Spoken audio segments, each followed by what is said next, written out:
Hey everybody, what's up and welcome back to today's video guys. And today guys, I'm going to go ahead and be showing you how to change your profile picture in Candy Crush Saga.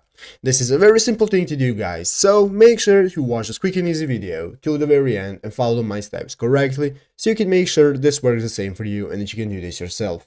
But yeah guys, let's get straight into it. So guys, the first thing you want to do is go ahead and open up the official Candy Crush application on your mobile phone, and after opening up the Candy Crush game guys, you want to go ahead and log into your account. So guys, after opening up the game and logging into your account, you will be greeted by this home screen right here where you can see you have the play button and you have the my account button where you can log in.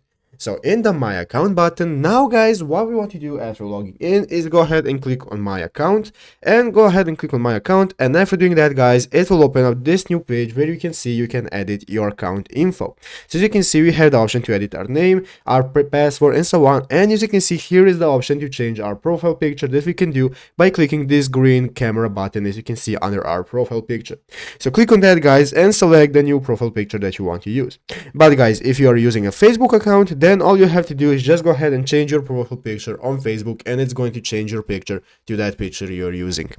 But yeah guys, basically that is it how you do it. So I hope this video was helpful. If it was, make sure to leave a like and subscribe to the channel. So guys, thanks for watching, take care and bye.